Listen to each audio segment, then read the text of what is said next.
Just keep hustling. Just keep hustling.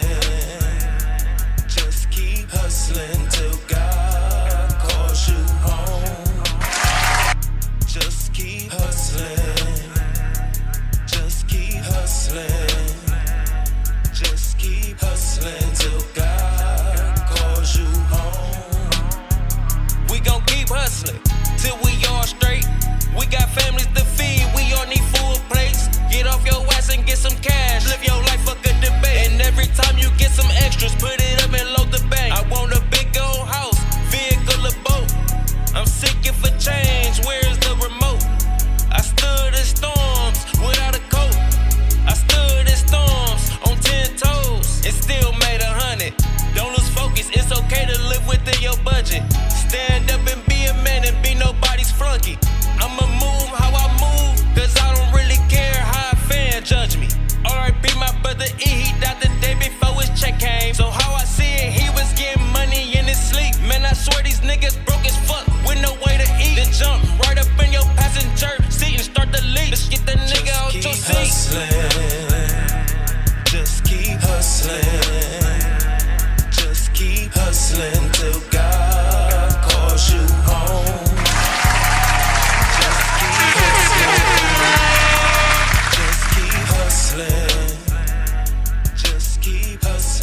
Yo, what's up with the world? It is your boy, Mr. Martial Arts Media, man, and we are back with another great episode of Cartoons and Cuts. So today, man, we tune in to Cartoons and Cuts, the platforms where culture meets conversation. This final episode of Financial Literacy Month, we're going to end with the impact. You've heard the hustle talk, the budget tips, and the credit game, but today we're diving just a little bit deeper. I've got a special guest in the building, a financial advisor who's not just crunching numbers, but cracking codes. Please help me with a round warm of applause of my guest, Mr. Jeffrey Peterson, man. Yeah, man. So how are you? I'm good. How you doing? I'm doing great. I'm doing really well. Good. Thanks for having me. Oh, man, thank you for coming on. One more round of applause. Taking time out of your busy schedule, It's all good. It's Friday. Yeah, it's Friday. Happy Friday to everybody, too, So, you say you was about to go to the Cardinals game? Yeah. Big Cardinals fan? Yeah, I am. It was kind of brutal last year, so it's the first game for motivated to go to for a while. So yeah. Oh yeah, it was. Hopefully, we'll bring him some luck. Bring in that rally squirrel. Yeah, you know what I'm saying? Last year, like the last 5 years, I think we haven't been in the playoffs. Yeah, last year was a brutal. Last year was season. brutal. Yeah, it was a brutal season. And when we made it, we barely crawled into the wild card. I think we scratched it, and then we got. It was like a pity. And then Philly beat us. I remember. This is a pride. I cried Philly a and little. them Padres, bro. We can never get past that hump. So, let's talk about it a little bit. So, you're investment manager, right? Investment account manager. Yeah. So, give us a brief background. What is that, and what do you do? Okay. Sad thing is I've been doing it for a long time, and I'm running up on 30 years now. So and that's great. It's kind of cool, but it actually kind of makes me feel very old. Really? But yeah. So I pretty much kind of work with. I've got some corporate accounts, but generally I work with individuals. Somebody's got some retirement plans, IRAs, like 401k. They need something to do with their the rollover if they leave their employer. Right. College planning, 529 plans. Hey, I've got some money. What do I do with it? Right. I need to get something a little better than what's in the bank. Or hey, I've got some money came into. How do I not blow it? How do I want to maximize it? That type of thing. So, okay, true. Yeah. So did you always have that mindset of wanting to manage money? Did you ever grow up in I want to be an accountant, or did you want to be a windsurfer or something? It's funny. Whenever you follow a mentor type of thing. My brother is an older brother. He's 5 years older, so I kind of saw what he did. He's like, oh, he's an accountant. I'm like, oh, I'll go into accounting. Took one accounting class. Hated every minute of it. Straight up. Yeah, so I'm like, I will not do that. So I but I knew I wanted to be in business, so I kind of went the other route. So yeah. Oh, okay, nice. Yeah. So 30 years. What institution? Did you go to school for this, or did you just kind of fall into this? I've got a bachelor's degree in economics and finance, and then I have a master's degree in finance from St. Lucia. Okay, beautiful, man. Yeah. So, what type of money myths? What type of money myth do you think people holds them back from like really earning or saving? I think the probably the biggest one is every now and then you'll run into somebody that says, I don't want to lose this money. When you buy just like a normal type of mutual fund, because every now and then you'll hear that I just can't lose it. Well, it's kind of a different mentality. It's one thing if you buy a stock like a crazy, aggressive really stock, that thing can drop pretty hard. But normally, if you buy a mutual fund, I think if you think about it on a yearly return, typically, the annual return in the markets is roughly 10 to 12% type of thing. Well, depending on when you buy it, but for the most part, if you think about it like in that scenario, on a yearly basis, you might not make anything, but on a yearly basis, you're probably going to make 12%, 6%. Zero, you might be negative a year, but when it's all said and done, if you just hold on to it, you're going to make that 12%. But the myth is, I just can't lose money if I'm going to buy a mutual fund. Right. Just be calm. Just be calm. Let the thing happen. That type of thing. So people it's the mindset, you would say. Yeah. And they're not really patient on the return on investment. Yeah. So can you explain for the audience what is a mutual fund? Okay. Yeah. It might be a very simplistic example, but I think it actually works pretty good. So think about I kind of draw like a big square. Think about it like a swimming pool. So as opposed to kids playing in the pool, they're individual companies. So you've got like Boeing, you've got Budweiser, you've got Nike, right. Lululemon, Tesla, you've got whatever companies that you want to pick in there. And then as those companies, their stocks go up in value, the value of that pool will increase in value too. Correct. So how it relates to a swimming pool is there's lifeguards. Typically, the lifeguard's they're gonna throw out the money manager, the manager of the fund. He's gonna swap out the stock that's not doing well. I was explaining this to a client who has like an 18-year-old son who had a little bit of money. The grandfather left him, and he wanted to invest it. So what is a mutual fund? And who actually just had a finance class, and he forgot all about it. Oh wow! So it was kind of funny. So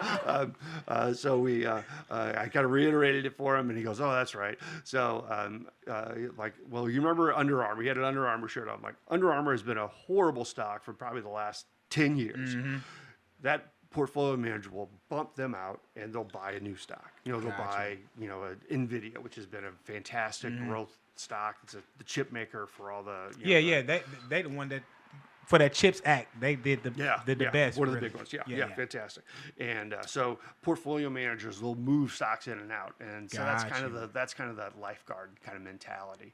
So that's kind of the nuts and bolts of a mutual. Got you. And I guess the term mutual is because it's a mutual reciprocation. I guess because if your firm does well by swapping out this stock, then I personally, the stockholder or stockee, would do better. Is that why it's I think it's more of in insurance companies, there's different ways that you can be an owner of a mutual fund company or an owner of an insurance company.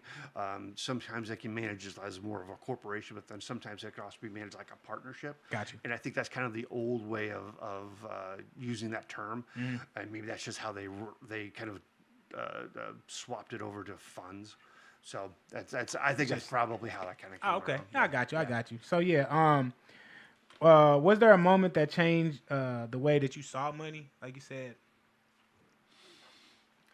That's interesting. I'm gonna throw my wife a link here real quick. Tell her watch on YouTube, guys. That's what I just did. I changed my perspective on money. That's an interesting. When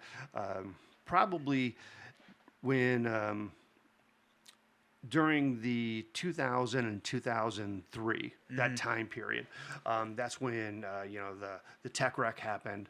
Then you had 9/11. Yeah. Then you had the Arthur Andersen blew up. So you got 3 years in a row where it was just miserable, and that was just kind of it tries everyone's patience on investing, and plus I'm having to talk to people, trying to hold their hands, that type of thing. And so then you kind of ride through that and like, okay, kind of everybody takes a deep breath and you just kind of keep riding through it. And then what happens? Then you have which I really kind of hate the term, but the great financial crisis. That's when the housing 2008. bubble. Yeah. So all that said, that decade, from the first decade of the century, from 2000 2010, the market did zero. Yeah, it was terrible. It was terrible. It was a tough time. Depends on when you buy it, right? Right. If you bought it in 2004, you probably did pretty good. Yeah, If you bought it in the bottom in 2008, 2009, you probably still did all right. Yeah, depending on if you refinanced or not, right? Yeah, exactly. But it's kind of funny, it's the but that kind of you almost sometimes you need money to kind of keep working for you in those time periods, So and there's investments that can do that for you, even while you're trying to grow it. And if the market doesn't work, there's ways that you can back up, So that's interesting because I wanted to segue into that.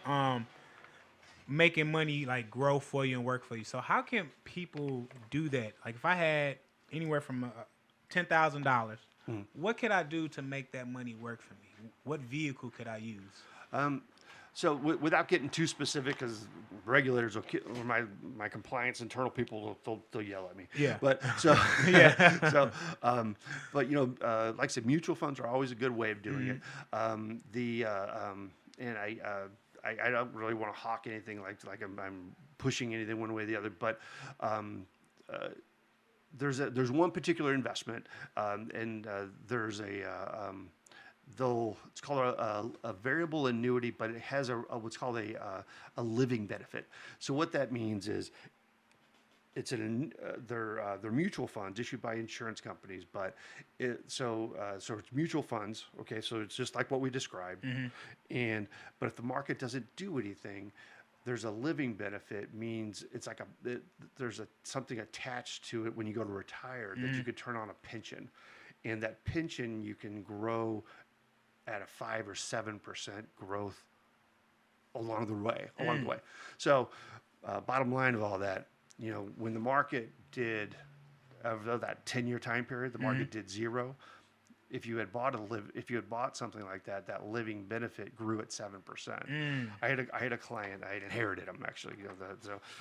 He bought he put $200,000 into that investment, and his $200,000 and 2000 started with it. In 2010, it was worth 210. So he made 10 grand for 10 years. Right. But that living benefit, because it was moving at 7% over that time period, was at 420. Right, because that was 7% for 10 years, right? Correct. Yeah. So that's 70% on 200,000. So what that does to him is now he goes, okay, now I can turn on income. Now I can take a pension type of payment. Right. At 410. And so then now you've got like an income stream coming in. Wow. You can't necessarily cash it out. I want my 410. Right. But you could say, hey, now I can start pulling in from money. that. Yeah. Right. So you can take necessarily, I don't know, $8,000 a month. Yeah. You can pull from that. Correct. And use that as a form of income or reinvest that, right? Yeah. Man. So it's not for everybody, but it's something that you kind of go, okay, if I want to be in the market, but if the market doesn't always perform for me, at least I got something working for me. And that was something that over that decade, that type of thing, which didn't really work for it. It's not bulletproof. That was something that actually I got something out of, So yeah. Nice. Yeah. Okay, so that's cool. So like, let's overlook the side hustle, and then we're gonna take a quick break and play some music. Sure. You got any requests too? Any favorite bands that I can pull up and play, man? I'll think on it. Okay, yeah, we'll get to it. So All yeah, right. I'll ask you another question, Sure. and then so what's one overlooked financial move that could change somebody's life in 5 years? Utilizing probably a Roth IRA. Very powerful. Or converting a traditional IRA to a Roth IRA. Okay. So the downside of it is you got to pay taxes on it. Right. But you can, if you, if you're 40, 45, 50, and hey, I've got 15 years before I'm going to maybe kind of grab this money, and you've still got some time to kind of work off that tax liability. Right. You can convert. When Roth IRAs first came along, they said, hey, the government would say, hey, we'll allow you to spread the taxes over 4 years. Right. You could move the money out of your IRA. Well, you could do that manually too. So if you've got, hey, I want to move, let's say $50,000 from my traditional to a Roth, well, just move 10 grand per year and you pay taxes on it. Well, in 5 years, ideally, you'll spread it out. So I think that's something that can actually be truly beneficial. Obviously, nobody wants to pay taxes unless you have to, right. But you're going to have to pay taxes on one way or the other. Either way. Yeah. And then, obviously, if the market does well, in 15 years, that $50,000 is going to be worth a heck of a lot more. So it'd be nice to kind of get that money, pay taxes on a lower amount. So for sure. Only thing life guarantees is taxes and death is what I've noticed. Absolutely. So, yeah. And for somebody who's young, you would say that that's a good investment too, is to start a Roth IRA. Absolutely. Yeah, absolutely. Yeah, I started one not too long ago with my, I guess it's going on about 6 years now. I started one with my first community credit union. Okay. Yeah, and it takes increments out, but it's definitely been very beneficial. I see because I don't have a traditional retirement plan. Me being an entrepreneur, so sure. That's the route to go. Yeah. Now, do you have it? You could also do what's called a SEP IRA. Have you ever looked into that? No, I have not. Okay, so a SEP IRA, because you're an entrepreneur, because you're a contractor, 1099 type of employee, you can. So a Roth IRA, you cap out at $8,000 is the maximum you can, or probably $7,000 given the age. That's the maximum you can put into an IRA. So a SEP IRA, depending on how much money you've got readily you can put into it, the government will allow self-employed individuals, you could put up to $60,000 into an IRA per year. So, and you get to deduct that off your taxes. So, it's kind of a nice if you can stash away more money, you get a deduction.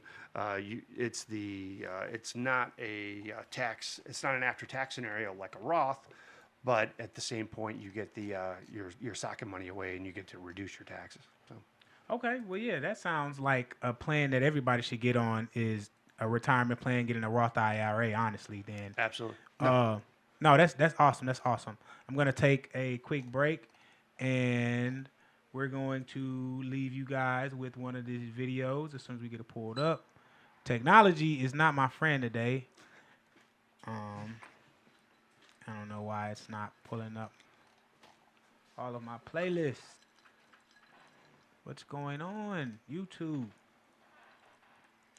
But Justin, do you have any questions, man, while we get this next track pulled in? No, I was gonna say, yeah, thanks again for coming on, and you were on the on our other show on Broadway there, and I said we'll get you on this show, a little more civilized, and definitely. But that's why we do this, and as a radio station, is hopefully to educate people. Yeah. Right. But unfortunately, a lot of the world likes BS and nonsense and drama. And right. Yeah. But looking on the other hand, that's why I really appreciate what you're doing. And how do you attract clients? Or I know my family members work with you, and so it's great. And I guess word of mouth, or how do you obtain new clients? What's the key to retaining your clients? Yeah, a lot of new clients are generated mainly from referrals. Kind of service. Take care of people, kind of provide a good performance, that type of thing generally helps. But generally referrals. I've got a very small, weak marketing campaign that I endeavor to go in on. Sometimes it performs well, but sometimes it doesn't.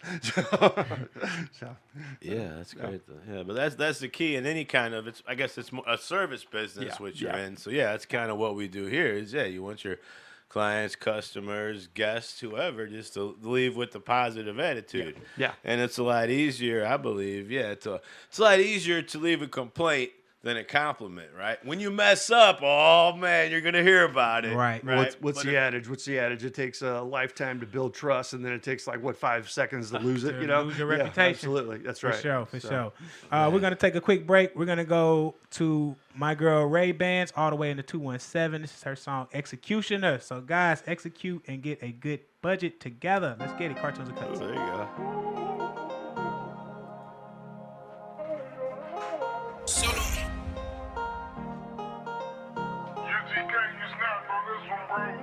You can call me executor, cause I be executing shit.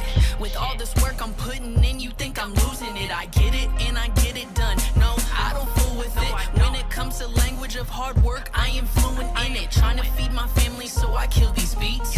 You can feel the pain with lyrics scribbled on these sheets. I can lead a horse to water, but I ain't gonna feed it. What I'm doing right now in your mind is plant a seed. See, the grass ain't always green, so you gonna have to nurture it. When life knocks you down, you get up and you learn from it. Prep yourself, make a plan, and then you gonna murder it. Want peace? Look inside, you gon' have to search for it. I really care for my people, I really do. That's why I put these words in these songs just for you. And they say praise the highest to the one above. I say envy is for weak, it's a toxic drug. And if all you speak on is about drugs and about crashing out, what you think's gonna come? Pick your casket out now. I be suffering from PTSD, burning trees, forgetting things. At times I need some space, don't resent me. I live the way I do, yeah, I live the way I do. Working hard as you can see, till the day I'm in the tomb. If you look into my eyes, you can tell that I'm the truth. You can tell that I'm the truth, yeah. Yeah, I live the way I do, yeah, I live the way I do. Working hard as you can see, till the day I'm in the tomb. If you look into my eyes, you can tell that I'm the truth. You can tell that I'm the truth, yeah. And I'm always gonna execute, no, I don't retreat. If you look into my eyes, you can tell I'm not a sheep. What's the sequence after retreating? We call that defeat. And if I am defeated, I could never sleep. You don't even know it, but you building a legacy. See, fruit is gonna grow if you just plant the tree. And no one talks about the grief when it comes to greed. Sometimes it's time to ride, other times it's time to flee. And they call me Ray-Bans, cause I've been that. Someone to count on point like a pin cap. Ever since I put my eyes down that barrel, yeah, I've been strapped. Life flashes for your eyes when you hear that click clack. I'm loyal to the soil, but you've heard that before. I don't really mix with fakes, that's like water mixed with oil. And I see some people hating, I'm still shining like some foil. You need to find your purpose, self-reflection at its core. Look, I live the way I do, yeah, I live the way I do. Working hard as you can see, till the day I'm in the tomb. If you look into my eyes, you can tell that I'm the truth. You can tell that I'm the truth, yeah. Yeah, I live the way I do, yeah, I live the way I do. Working hard as you can see, till the day I'm in the tomb. If you look into my eyes, you can tell that I'm the truth. You can tell that I'm the truth, yeah.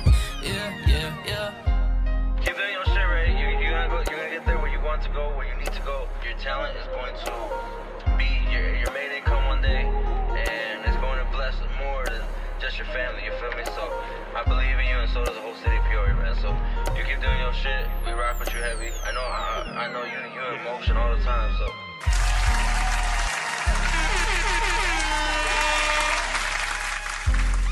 Yeah, man. That was my girl Ray Bands with Executioner. Ray, we love you, girl. We love that song. It was hot. That was good. Yeah, it was a really good visual. Really good, yeah. Talented. Who's the director of that video? It actually was directed by Solo Vision. So shout out to my girl Ray Bands. We're gonna throw another round of applause for her. I'm just amazed you said she was 38. Yeah. Well, look, I don't say we on air now, so I don't. You know what I'm saying? We on air, so I got to be factual. Rewind the track. Yeah, well, okay, all right. You know, women, you can't tell their age. So look, she's 18 again. You know what I'm saying? No, man, we are. I need me to get you in trouble. Right. I just want to put this clip out. You know, that's all. But no, execution, which was good. It definitely ties into what we're talking about, executing better money management, a mindset. And then the scene about when she's talking to her counselor, therapist. That's what you are. You are a Absolutely. advisor, Financial therapist. you know, a money therapist. You know What what I do I mean? do? It's it's you say that, but it kind of you when you do this long enough, you do kind of almost turn into kind of a more of you have to read people's emotions and kind of help them through. But remember what we talked about. Okay, you're right. That's just stay with it. And, Right. You know, you just kind of ride out the time and it just you kind of keep them back on track. You know, that type of thing. So No, for sure. yeah. We didn't talk about where you worked at. So it's Patterson Wealth Management. Yeah. Right. So and so that's where you spent your entire career there. And that's what I was wondering about. Yeah, and then with Cutter and Company, correct? That's who you work with them. Is that your partner, or how does that work with? Sure. Yeah, those So I'm independent. So independent means that.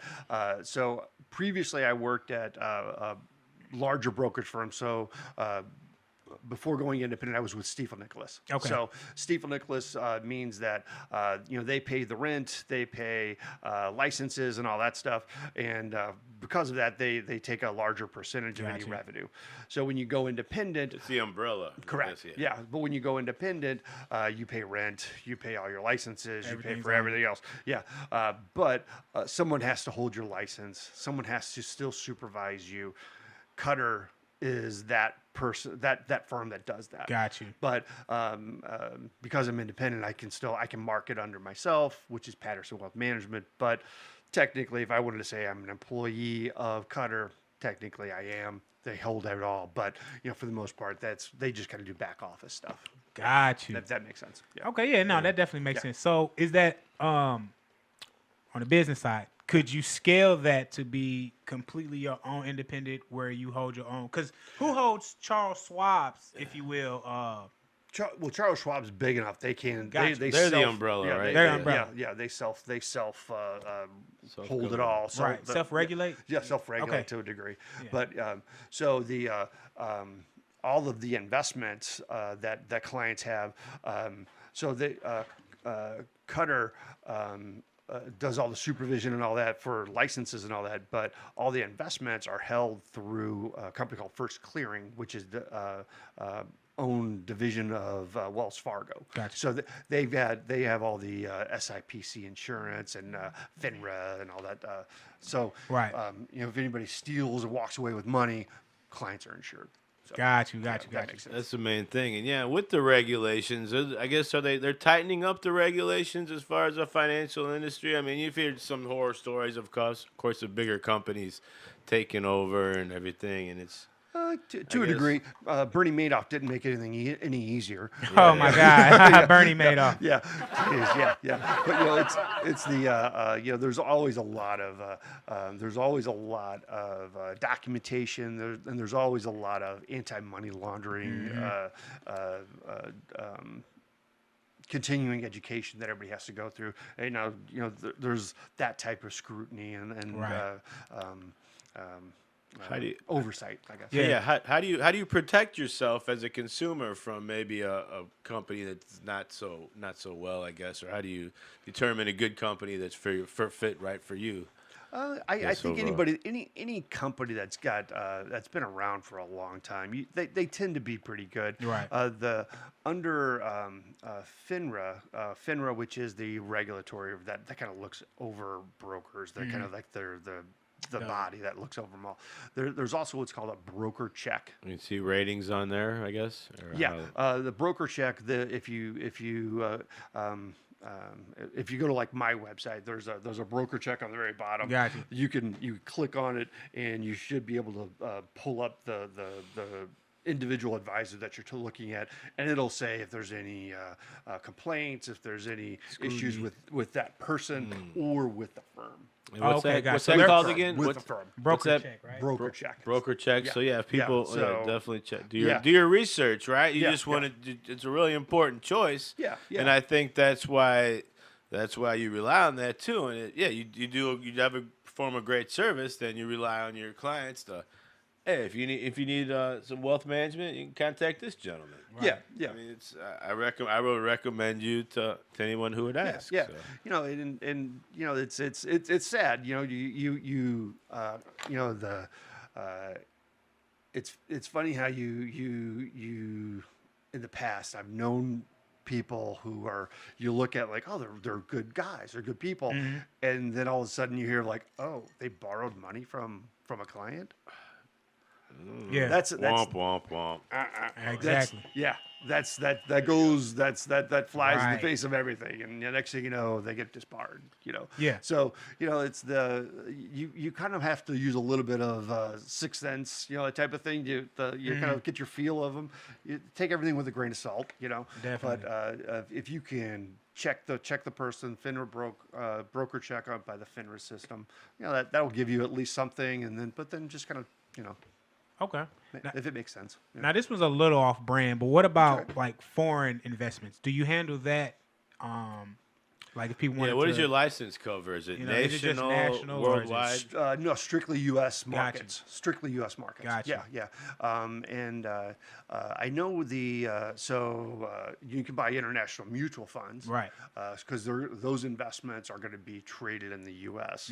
So I can like do gasoline? that. Yeah, but type of so if commodities. you like Nestle or Coca-Cola. yeah, but so think of Nestle is an international company. Yeah. AB InBev is an international company.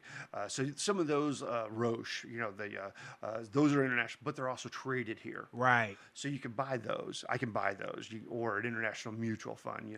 So Fidelity has a Japan fund, or they have a China fund, or they've got some of those type of things. Right. I can buy those for clients. You get you diversified internationally, that type of thing. But to say, hey, I want to buy Samsung common stock over in Korea. I want you to buy that over there. You have to have a license for that, and you'd have a hard time finding anybody that could do that in the U.S. Definitely. And another thing, did you hear about, and we're going to move to the next topic, but did you hear about Usain Bolt? He had made an investment over there in Jamaica. And long story short, he invested half of his money, it was like $20 million. And whoever was the broker of that account basically ran off with the money. And the whole Jamaica ministry, they are keeping it on the They're not hush. insured over there, I guess, right? Yeah. They're not insured? Is that what happened? Well, I don't Here think... you would be insured if that happened to them. Yeah, I don't think they have a FDIC type deal like we have over here. But, they ran off with the money, basically. Jamaica country, they're not responsible. They're saying they're not responsible. It's on the bank. The bank say we're not responsible. Of course. Accountability. What do you know about that? What? It's a 4-letter word. So within First Clearing, which is the company that holds all of our investments, right? SIPC is the anybody that has a brokerage account. That kind of comes with, that's the insurance. It just kind of comes with every account, right? That's like insures against anybody who runs off with your money. It's a $500,000 worth of cash and then any securities. But First Clearing goes out to Lloyd's of London, and it'll insure up to, I want to say $10 million. Of extra insurance, and I think it may be even larger than that. So, but that's U.S. So if you're in the Bahamas, you're taking an extra level of risk when you're outside the U.S. So yeah, I think that's the thing. So you mentioned tariffs, and I wanted to play this quick clip. Real quick of Kevin O'Leary. You watch Kevin O'Leary sometimes on the CNN. I have a hard time saying Mr. Wonderful, but I don't call him Mr. Wonderful. I can't call no man Mr. Wonderful. Exactly. You know what I'm saying? Come on No, come on. It's like calling him Delicious. I'm not gonna do it. But I got another clip. He's on the CNN, I think with Scott Jennings and all of them guys. Okay. And then I just want to get your reaction. Sure. So what do they think is going to happen? Let's be pragmatic with tariffs and not get emotional about it. They are short-term weaponry. Let's just take India for an example. You might want to sure tell I can that convince to all of you but this is Kevin, your policy. you might want to tell that to the president. I want to deal in the real world. Let me answer because the question, in the real world, when Donald Trump says, I want to pay for eliminating the income tax with tariffs, that doesn't sound to me like a man who thinks this is just a short-term negotiation. Why would you think any individual in government that doesn't face an election gives a damn about polls. They don't. He's not facing an election again. It's over. Right, we want to sell an American car in India. They charge us 110% tariffs. We charge them nothing to bring the Jag into the U.S. Why is that fair? Let's just stay focused for 1 second on that. All he's saying in his policy, and I don't want to be about Trump. I don't shill for politicians. I shill for policy. What's wrong with saying to India, hey, India, it's not okay to charge us 110% on our assembled car into your nation when we charge you practically nothing on yours, the Jaguar coming into the United States. What's wrong with either parity on tariffs, we whack you with 110, or bring them back to zero? The Indian guy comes over here and says, okay, big guy, let's go to zero. Okay, and what's wrong with that? Tell me what's wrong with that. No, what's wrong with that? I don't think... What's wrong with that? I don't think anyone is suggesting that tariffs used very strategically... I rest my case, Your Honor. ...very strategically are tit a for tat. useful Tit for tool. tat. It is the way it's being done. Well, reciprocal? Is that what it is, right? Reciprocal it's called the Reciprocal Trade Act, and that's what he said. He wanted tariffs to be reciprocal, and what he's explaining is exactly correct. Now, before I ask for your reaction, people always say, well, the last time we did tariffs, it crashed the nation and we went to the Depression, this, that, and that. That's only a chunk of the story. That was under the Smoot and Hawley Tariff Acts, where it 2008? didn't ask... 2008 No, we're talking about... Smoot and Hawley's a long time Smoot and ago. Hawley was back in 1913. 1913? 1813. Something. No. It was right before the Look Depression. it up, Google. What we got? I ain't got to. It's So 1913. call it 100 years ago. Yeah, Let's over just 100 round it up to Plus 100. or minus. Yeah, 100 years ago, the Smoot and Century Hawley ago. Tariff Act. You know what I'm saying? Where it was a long-term fee, and you know what I'm saying, they did raise the tariff. I think it was over 20% or whatever for goods, and it crashed the economy. That was part of the reason. That wasn't the whole truth. That was before the Great Depression? That was leading up to the Great Depression. Okay. That was part of the reason, but that wasn't the whole thing. You know what I'm Sure. saying? But the repercussion to that was the Reciprocal Trade Act. If you charge 10% for a trade, we'll charge 10% for that commodity. You know what I'm saying?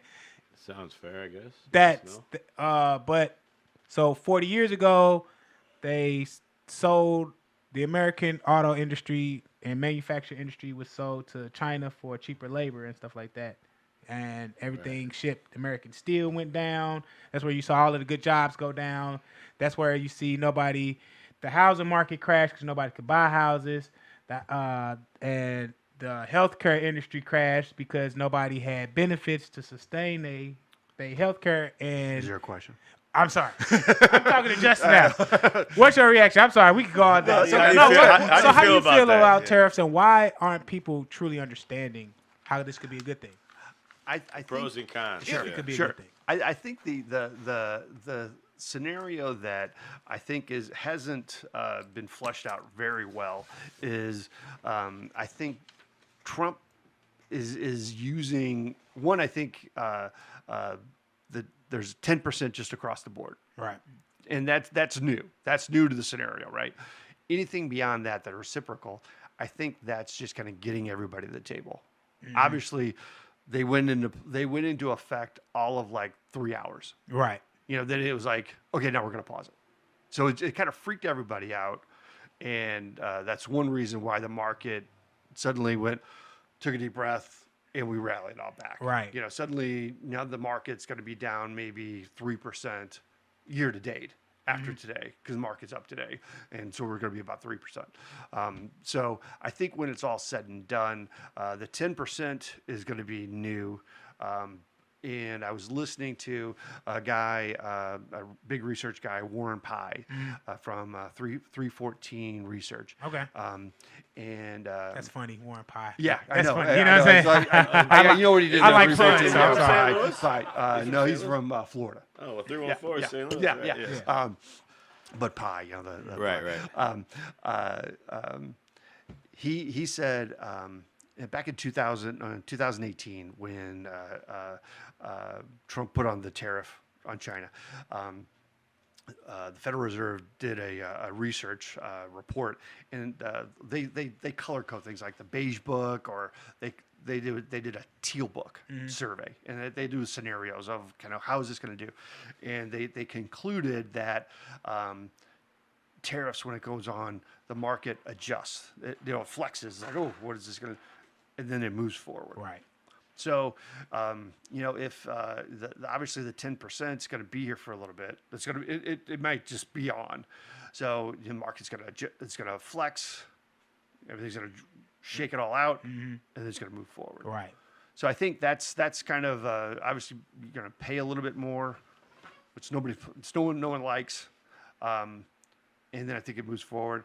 The reciprocal ones, I think that's outside of China. That's Right. going to be on there for a while. They got to work that all out. But I think the other ones will. I think it's just going to be a negotiating things. Yeah.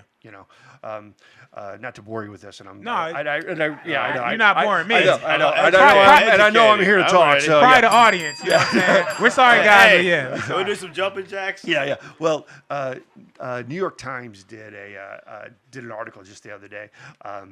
You remember we actually talked about Matthew Broderick earlier today. Yeah. You remember War Games? Yeah. Okay. Classic.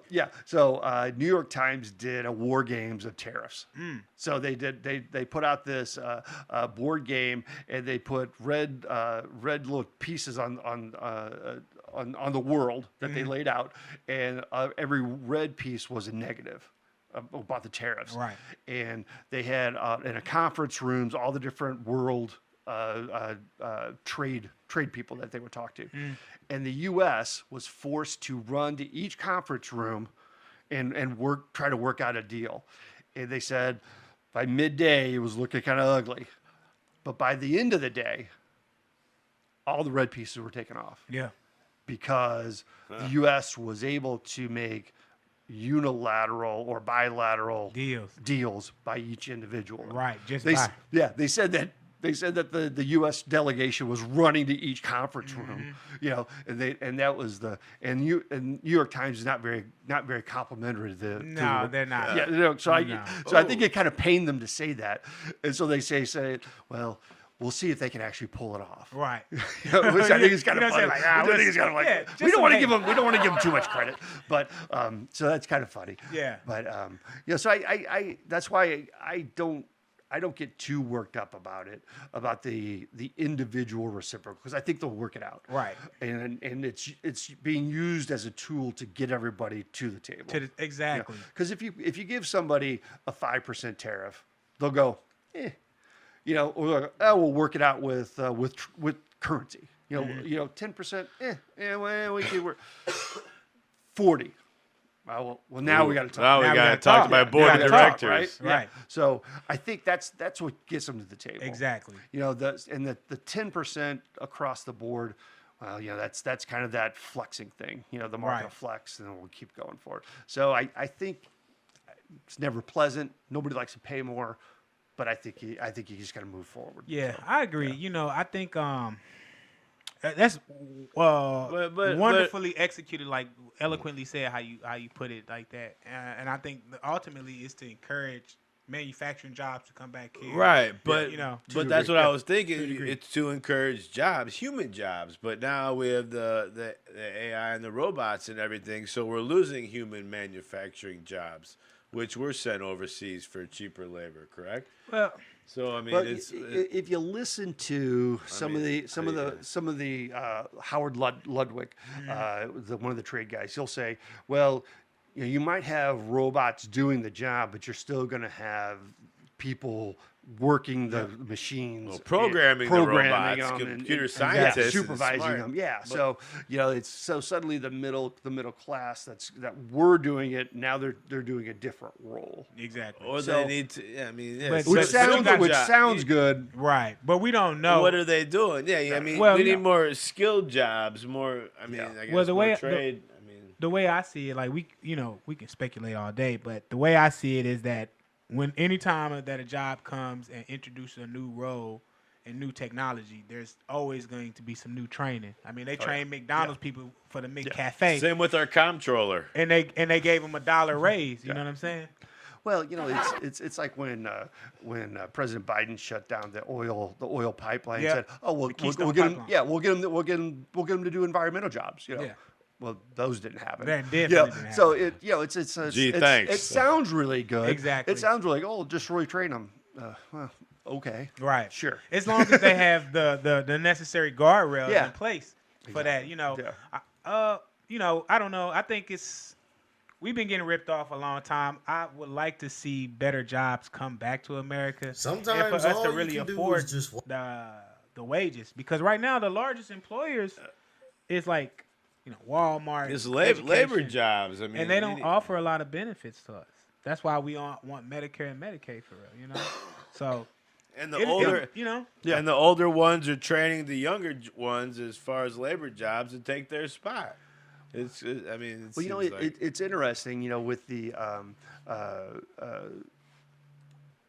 with the younger generation that has paid so much for college education and hasn't necessarily student debt that hasn't found that real great. Oh, this is really worth it.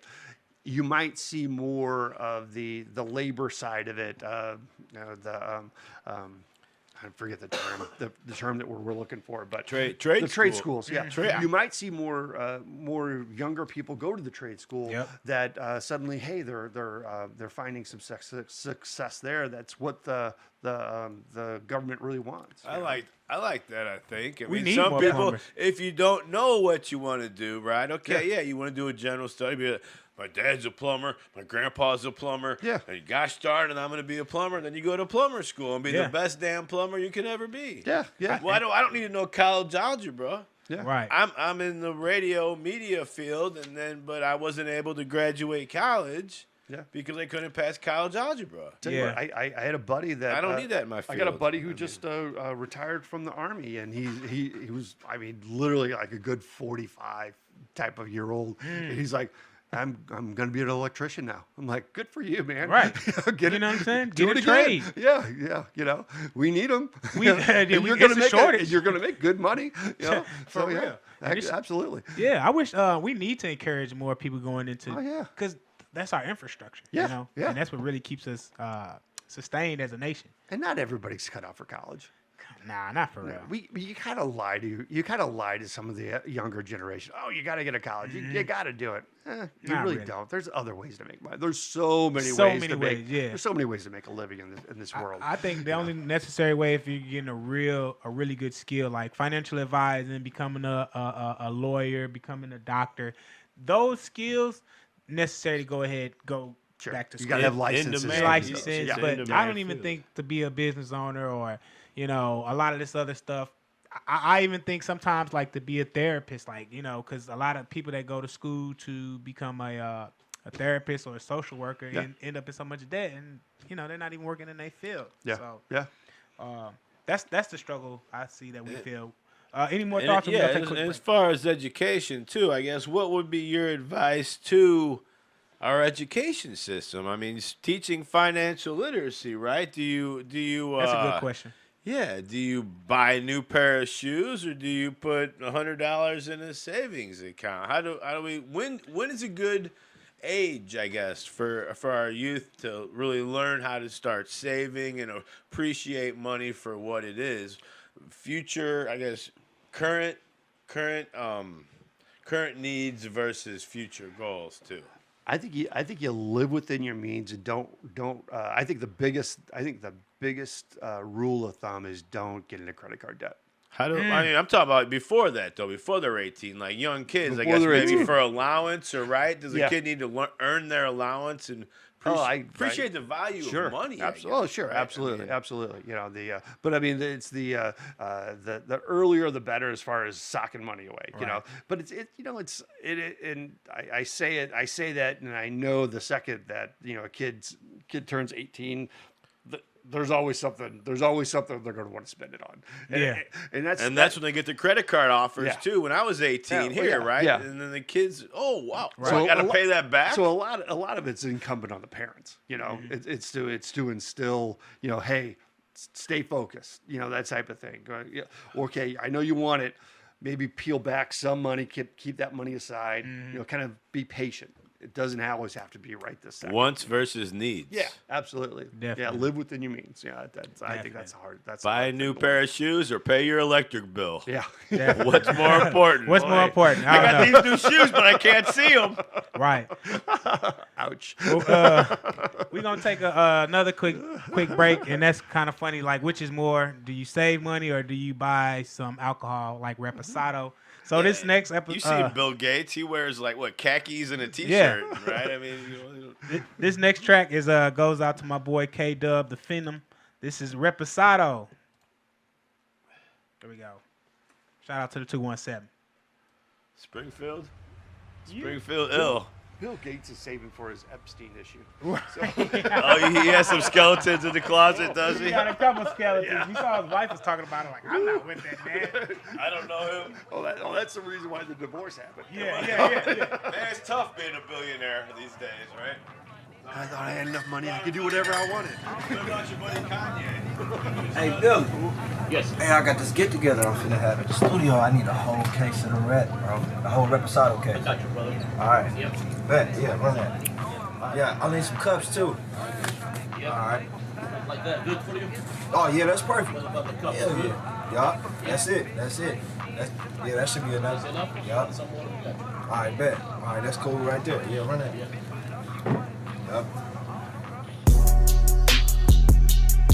Like you lost another one.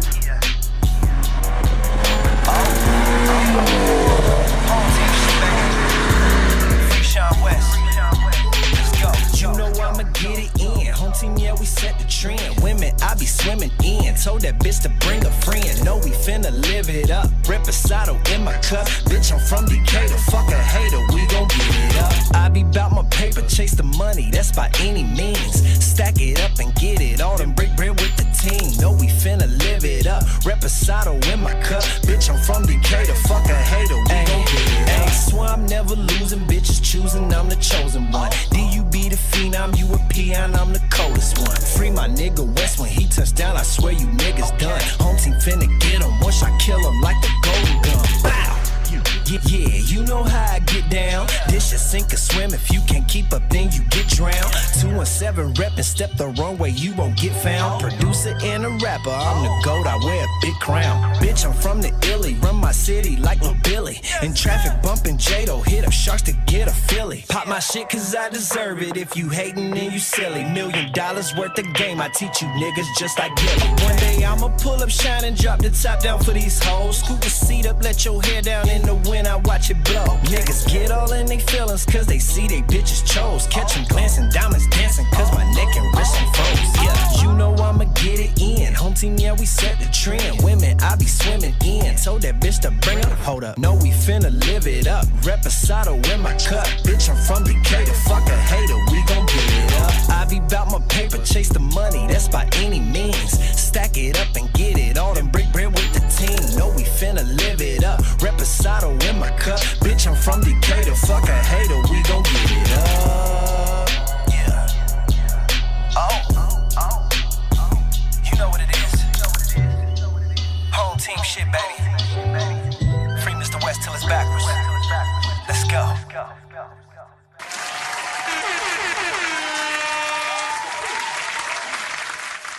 Yes, sir. Wait, nope.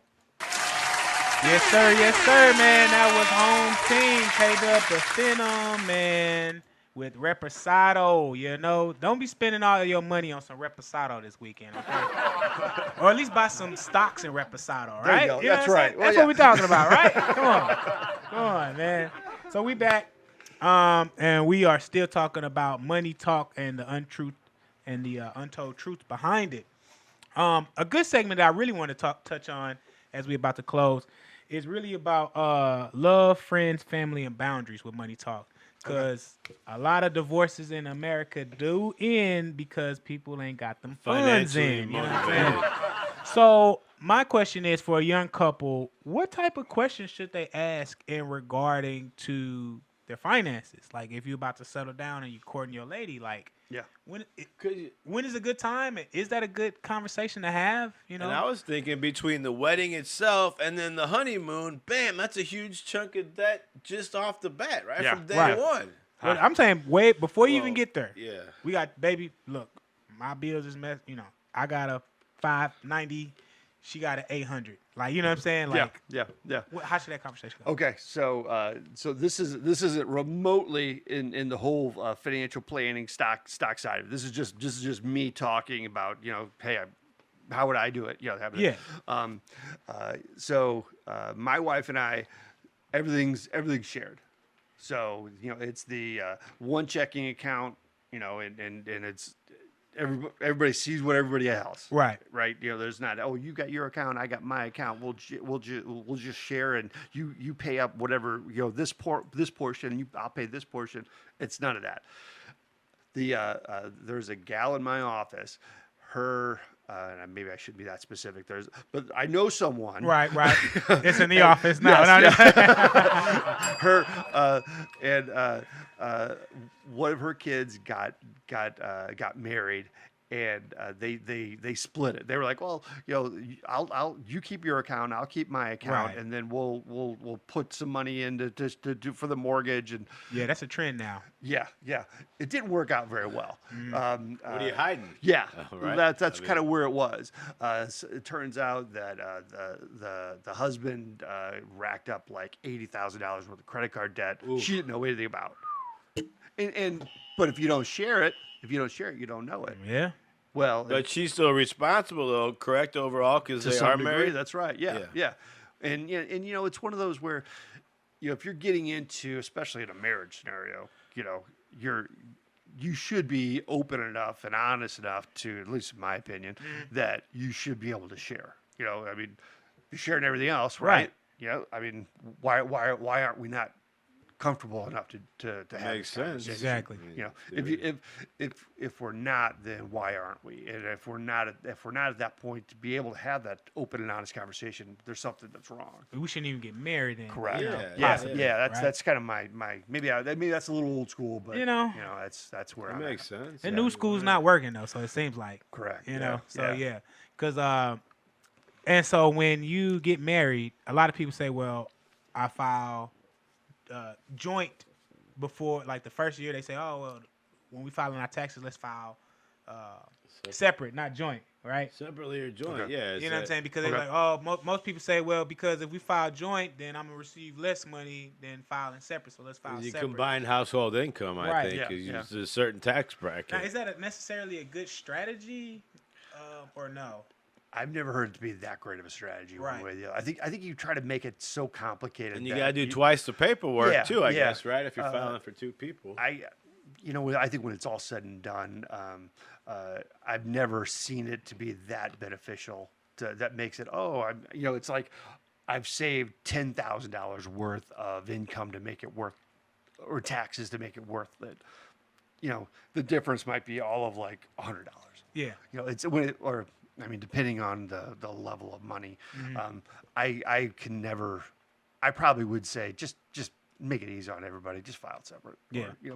Or file together. You know, depending on the income level. Yeah. And so my other question is, we see certain communities just do well with or have more knowledge of money versus other communities. Okay. You know what I mean? I watched this YouTube clip where they were saying, well, why is the Jewish community just so much better with money? Like, what is it that they know that the rest of us probably just don't know? That was the other question I had earlier. Yeah, as far as schooling, the education system. Do you believe they should have a financial class starting in elementary school? I mean, that's what I was kind of saying earlier. Like, when should kids first start? Right? Same thing. Communities or schooling. I mean, how do they learn about it? I remember consumer finance classes were around when I was in high school, and I think they're around now. It was funny. I mentioned they're not required though. I think they should be required, right? Maybe. I don't know. I took it, and I mentioned I met with a senior in high school last night, and he was taking that same type of same class, and he forgot about it. Well, it was funny. He said that within that class they had to learn how to write a check, Nobody uses checks now. Nobody even uses them anymore. He said the book had a date of 2006. And you gotta go, really? I was a sophomore. God dang. That's false. I saw an old man in Costco writing a check the other day, sir. Oh, no. But 7 years old. If the book goes back from 2006. It took him 10 minutes to write one check. I'm sure it did. Come on, Grandpa. We'll hurry here. Did you teach it? Kids somewhere in the book say about Venmo? Right. Come on. Let me get a QR code. Cash yeah. But no, if to go back, I think what your question is, why should one group of people be a little bit more fluent in finances or be more comfortable than another? Yeah. I don't know if it's just because maybe they have a little bit more money from the family aspect, and they just not saying that more a Jewish household naturally comes from more money than another, but at the same point, maybe if that's a scenario, then maybe they're more comfortable being around and talking. They grow up money. with if you grow up with the money, I guess, or if you grow up with talking, money, you're used to it. If you grow up with no money, and then, that could be it. But I do think it's I think like in my family, my parents didn't talk about investments, didn't talk about money. Really? I remember standing with my dad in a bank while he took out a CD. I can guarantee you I never did that with my kids. Yeah, I'm not going to buy a CD for my kids. Yeah. But I did tell them, I would actually, if there was nothing going on in a car with my kids, I'd be like, my son's Alex. Alex, what's a mutual fund? I'd make him tell me what a mutual fund is. Or, it's just like you clue them. Kind of like, I want you to know pop this. quiz. But that's good. Pop quiz. Yeah, exactly. So, it's the motivation to try to kind of pull them up, right? That type of thing. So I think it's just more of the it's unfortunately it's incumbent on the parents, right, to kind of be motivated to do it. And I think that's cool because it's like your parents, each generation only gives you enough that they know, and then it's up to us to carry the torch and then get you to the next threshold, if you will. So I think that's amazing. And going back to that parents, CD, and parents always want to.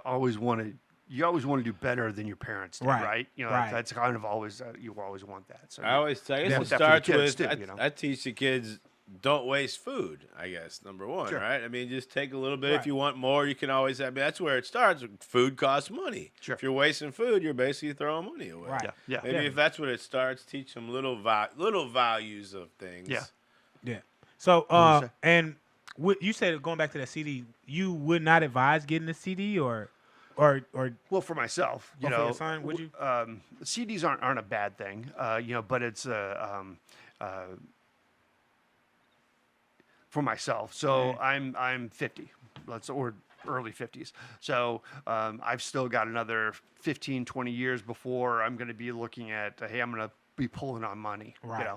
So I've got time to kind of let that money kind of keep working for me more than CD rates right now are 4%. Okay. Well, I can. The S&P 500 pays a dividend equivalent to 4%. Exactly. And I can grow it. So there's other places to go than a CD. Right. So that's why I think that's why I mentioned that. Okay, and that's really like old school for the CD, basically. Yeah. I remember growing up, people used to say, get a CD. Yeah. And then now, invest in the stock market, get a mutual fund or forex trading or what have you. Yeah. So, or even or real estate. Yeah. Well, and you had said, hey, I've got an IRA at a bank. Right. Just make sure your IRA at a bank has a mutual fund. You don't always have to buy a CD at an IRA at a bank. Right. You got other investments at the bank that you can buy other than a CD. That type of thing. That's where we go. Beautiful. Yeah. So, have you seen money ruin friendships or families? Oh, that face right there. Wow. back in 1998, my college buddy at Southwest Baptist University, that's where I went. We were partners at Morgan Stanley. Okay. So, Yeah. it's funny how partnerships do really good when the market does really well, and then when markets do really bad, You can't they all stand fall each other. apart. Yeah, so it's funny. It's funny how you sense that. Yeah. I'm a Gemini, so I can read there mine. you go. That's what it is. No, that's funny, man. What's the one boundary everyone needs with family and money? Probably, I would probably say be careful when lending, or if you're gonna lend it, just assume it's gone. There's a client of mine. He lent his grandson money, and like I said, just assume it's gone. Yeah, just assume it's gone. That's what my old dude used to say. He used to say, if somebody lends you money and they don't pay you back, then you just gave them $20 to walk out their life. Yeah, yeah. It only costs that much to get rid of you. And my client, he's got money, but he is still bitter that his grandson, 18, 20-year-old, is not probably going to pay him back. He is so bitter about that. I'm like, how did you not know that? You should expect that. Yeah, exactly. He got a new pair of shoes, though, didn't he? Well, some Raposado. I don't know. He wasted it pretty well, I think. He definitely wasted it well. He threw a 500-person party. Yeah. So, we talked a lot about money. So, what do you like to do when you're not in the office and you're not trying to fix everybody else's finances? Yeah, not anything besides money. What do you see your finance on? You know what I'm saying? Like, what do you do for fun? That's funny. Well, my wife would say we like to pickleball. Oh, for real? But but that's because she likes to do pickleball. Oh, okay. Collectively. Sure, of course we do. We have a she said. Yes. But I guess besides that, I'm a martial art guy. So really? Yeah. What do you practice? A variety of things. So if people don't give you their money voluntarily, you can take it from them. You know? I help run a martial arts school up by Westport Plaza. Yeah. Oh, for real? Filipino martial arts. Yeah, I am martial arts. Not just my name, but I practice judo. Oh, do you? Okay. Yep. So we do Filipino martial arts at the Westport Plaza, but I'm also doing Brazilian Jiu-Jitsu. Oh, nice. Which also incorporates a lot of judo. It does. Judo. It does. Yeah, so Jiu-Jitsu means to break. Judo means the gentle way. So that's really what it translates to. But it's the exact same moves. They just know how to break your wrist. Me, I just know how to just hurt do it nicely. a little bit. Yeah, just throw you really hard. Just throw you really hard. Throw you really hard. That's it. Make you think twice. Be like, hey, that guy's 155 pounds. Yeah, and I'll toss you across the room. There you go. No, that's cool. So, how long you been in martial arts? That's nice. I got started in 13 when I was 13. Really? So it's been a long journey. Yeah, Grandmaster. Yeah. You got the glow. You have never won. Yeah. You ever seen Barry Gordy Enter the Dragon? Oh, yeah. Yeah. Who's the master? He got the glow. Ouch. That's cool, man. Any places that you like to visit in or out of the country? We went on my wife and I went on a Mediterranean cruise for like our 30th anniversary. Nice. And that was really cool. That was our first international journey, and that was kind of I'd be motivated to go back and do all of that was good. I know the food was just yeah. Oh man. Yeah. I'm a foodie. We did it was a type of pizza, and that was really not that impressive. Really? Yeah. It was the Neapolitan. It was Neapolitan. It was some Sicilian pizza. Mm-hmm. It was like if you like a firm crust, it was not. It was just like it was really? Just, it was great.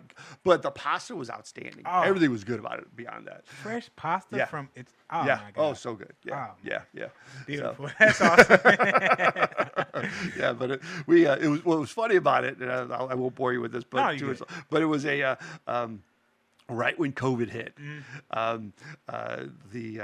We were about 2 years out, and all of our neighbors said, "Hey, there's this really good cruise that's there's like really good deals."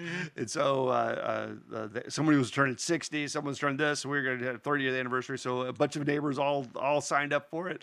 They all ditched it. They all bailed. They all bailed, except for she and I. And so, but it was if you ever go on one, you get this email that said, "Hey, you're going to go on a cruise in X amount of days."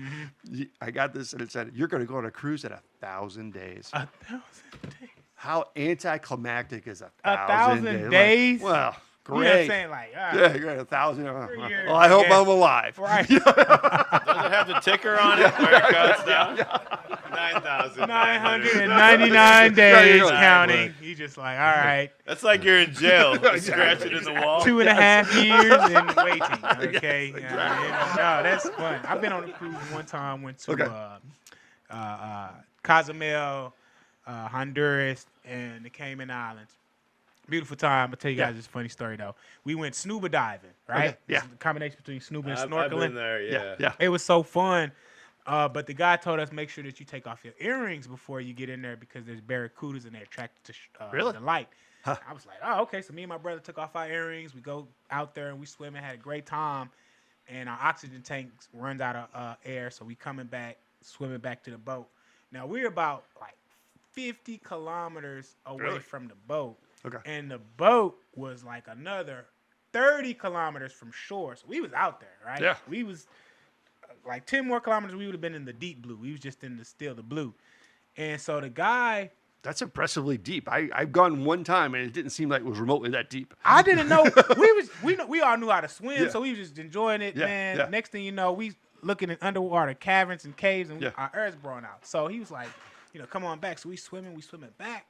And my brother, he's swimming, and we swimming. And he's like, hey, man, what them barracuda things look like? And the guy, he had an accent. He was like, oh, man, they're about 2 feet long, razor-sharp teeth, silver and black, like tiger stripes on them, man, and a ferocious underbite. And my brother was like, we all pedaling. And the guy was like, why you ask? He said, man, because I think I see one of them up under us. You know what I'm saying? He laughing just like you, like, man, I don't see nothing in there. So he put his goggles on. He look up under. And he was like, oh, shit. Instantly, I'm like, swim! Everybody swim! We all swimming. Man, we almost died in the middle of the ocean, man. You know what I'm saying? I would do it again, though. I'm not going to lie. What are the odds it'll happen again? Come on. You ever been struck by lightning twice? You know what I'm saying? So, no, man. We're about to wrap up. Is there any other thoughts or comments? I really appreciate you coming. No, I enjoyed it. I really did. Yeah. Thank you for having me. Thank you.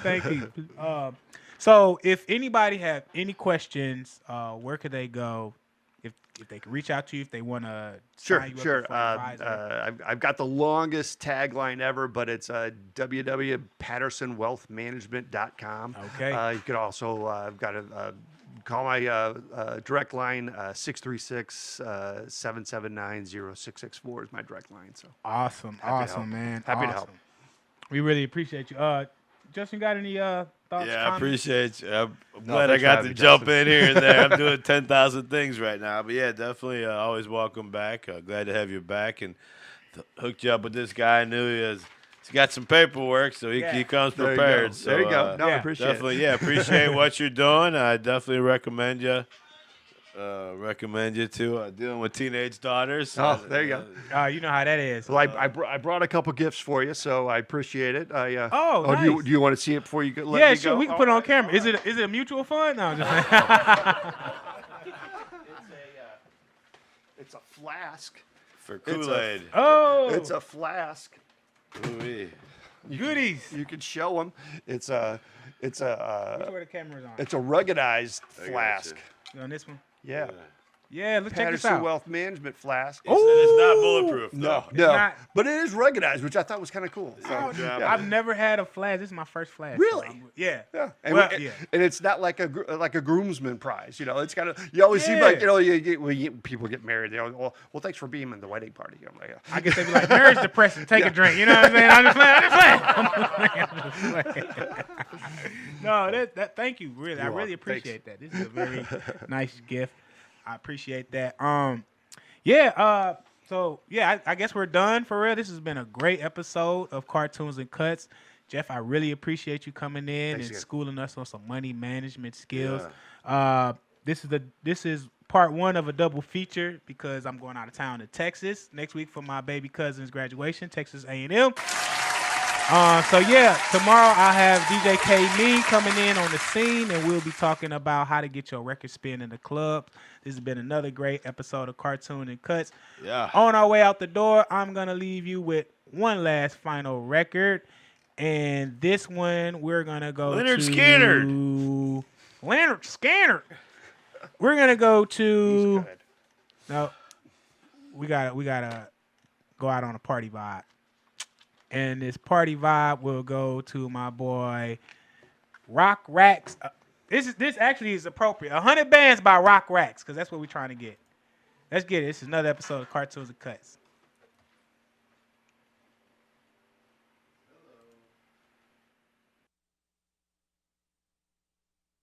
MOB for L. Racks in this bitch. Y'all niggas think this shit sweet. Back still, where you at, my nigga? Talk to him, man. 20 bands, 30 bands, 50 bands.